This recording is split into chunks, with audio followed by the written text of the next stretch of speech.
Hi, Misha here, and it's time to finally do the long overdue range review video of the Lewis Machine Tool, LMT Defense, LMT Manufacturing, depending on which era, British L129A1 reference rifle, also known as the sharpshooter. Yeah, it took a little time to get out and shoot it. Wanted to do it right.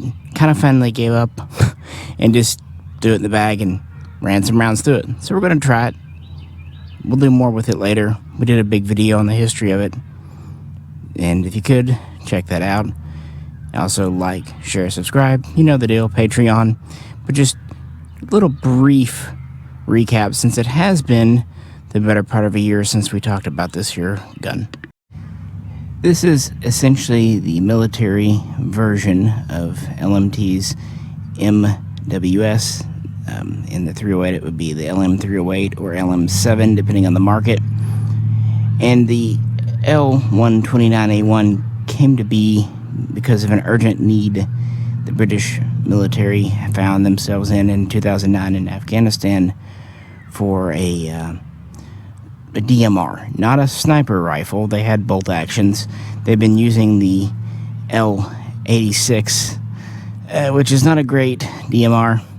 They needed something quick. They needed to be able to fire a wide range of 7.62 NATO, 308 commonly called, ammo.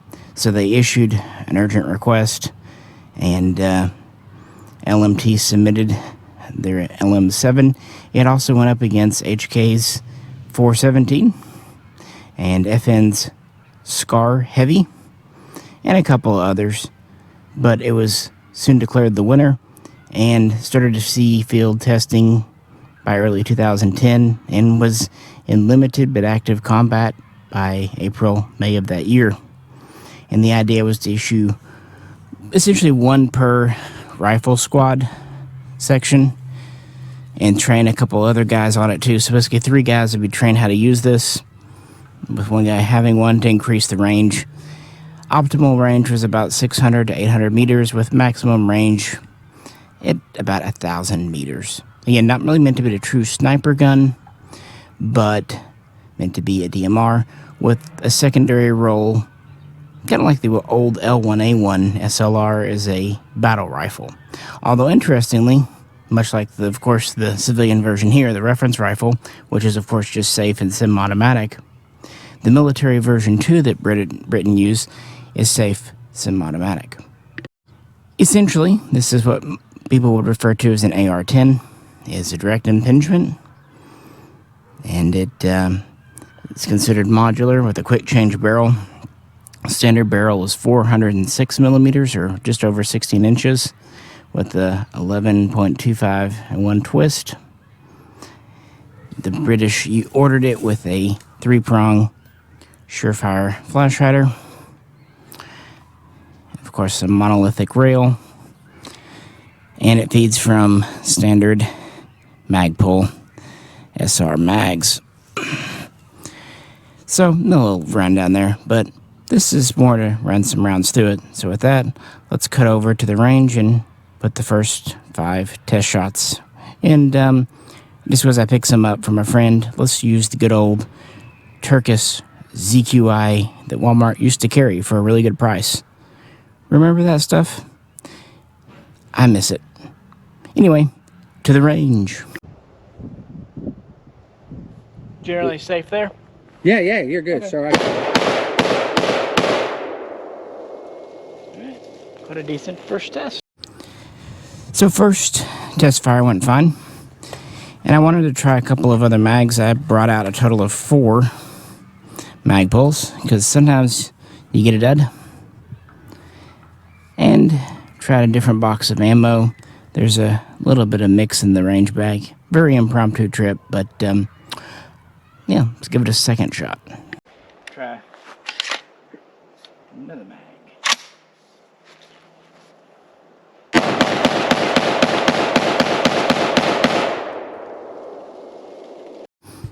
Alright, first few rounds, first couple of mags are doing good.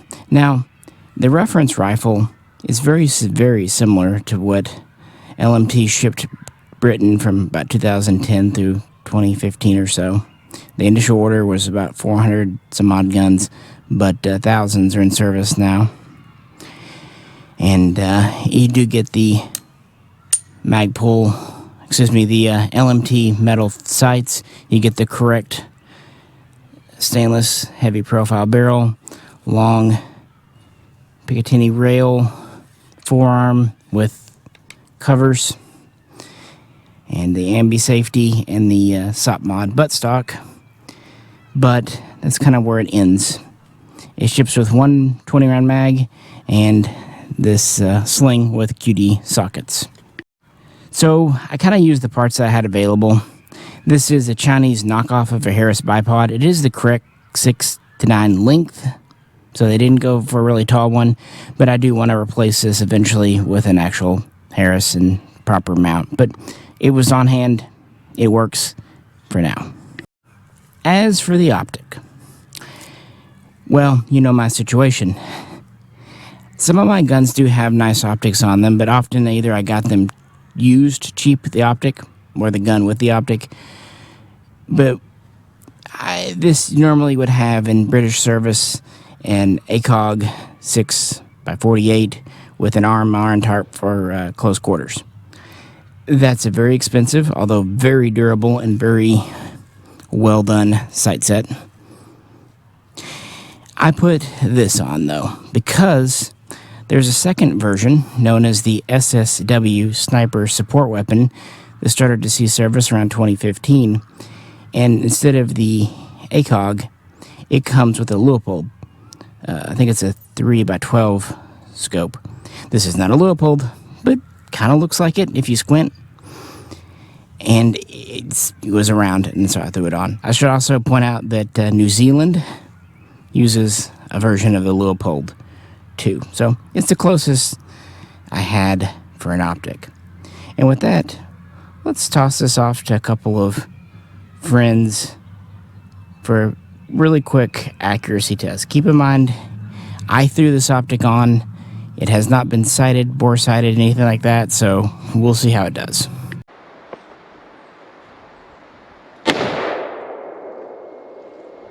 Nailed it.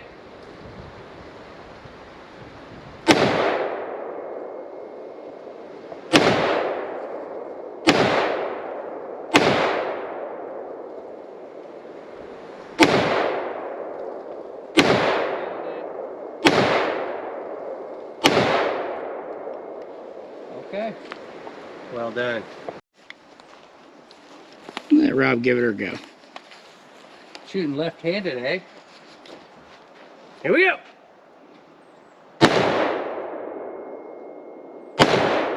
Nailed it. Nailed it.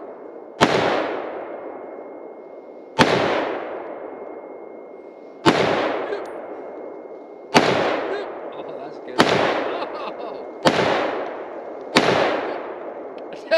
That board disappeared. Where's the board? Surprisingly, it's at least they were able to hit a target piece of wood and disintegrate it. I was really hoping, the reason I kind of put this video off for a while, I was hoping to really get it sighted in, try it out at the range with Fox, but I really wanted to make sure the gun at least ran, and so we'll revisit it later, sight it in, maybe even put a better optic on it, but you know, for now, it worked. So let's keep on testing ammo and mags. Yep. Yeah, this mag's a little janky. Yeah. Not crazy about that one mag. And there we ran into a mag that seemingly didn't work. The reason I kind of suspect the gun's been running fine up until this point. And you do get mags. Sometimes it's a break-in thing. Sometimes it's just a bad mag. Now, these were all, as far as I know, new mags that I picked up. So, yeah. Let's try the fourth mag. Action. And mag number 4.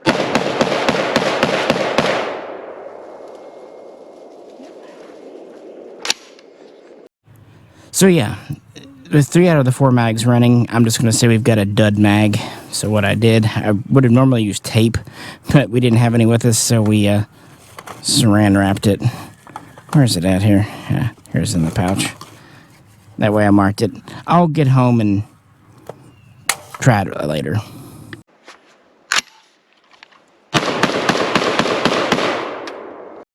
So, doing well with ZQI. I think there was some PPU in there as well. I actually tried not to put it in the range bag, but it always creeps in. And I've expressed my concern with Tula ammo. But since it seems determined to want to try being fired, let's see how this military-grade gun, designed for L2A2, Radway green ammo, handles Tula.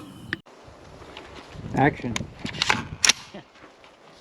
Big action. Or rather, lack thereof. Yeah, that Tula is just too light to reasonably cycle in this gun. Part of it is this has a very stout recoil system, buffer system, again, for military ammo. Standard ammo is 55 grain. There's a couple of different match types, but it can handle as low as 148 grain and all the way up to 168 grain according to LMT. And it's even one of the requirements the British had is in a pinch, they wanted to be able to put unbelted machine gun ammo through this. So it's not meant to be a picky eater. But I guess we found its limit with Tula. You know what? I don't blame it, and Tula didn't blow my gun up, so I'm not going to push my luck.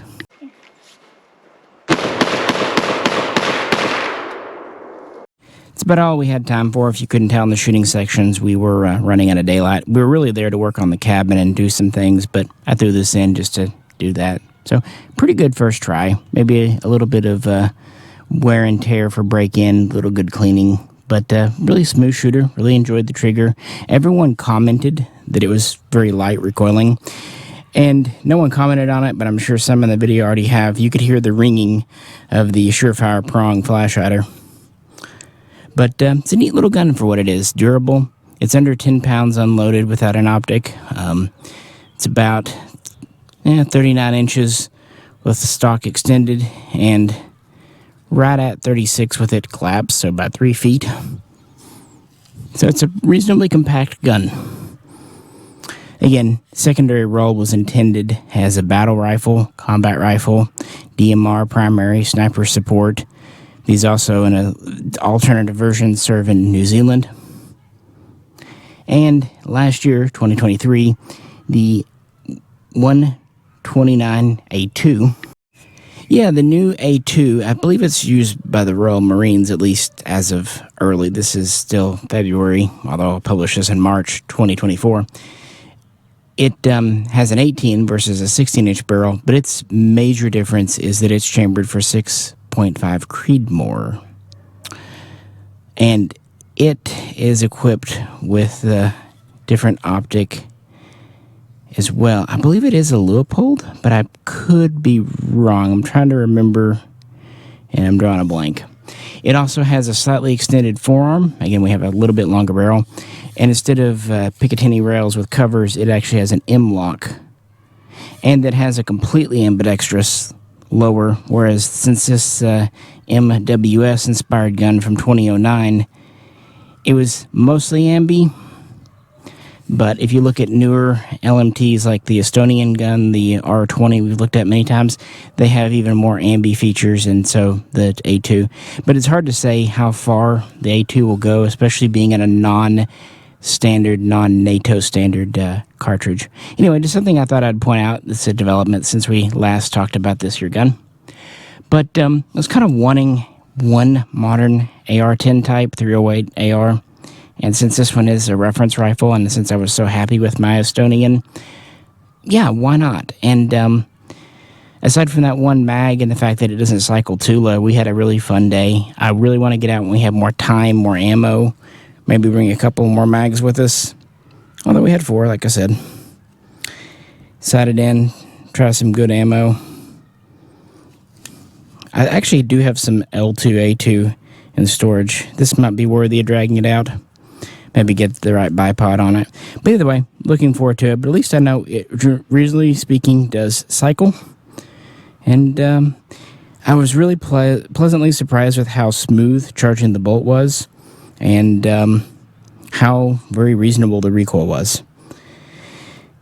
Now, the price, and I don't know what these references are bringing, but yeah, no 308 AR is going to be cheap, not a quality one. But this one, being a reference, is pretty spendy. Is it really worth it? If you're a military collector, or if you want something that's built military tough, maybe. If you just want a 308 AR, I think a standard LMT, LM308 would be fine, or some other comparable brand.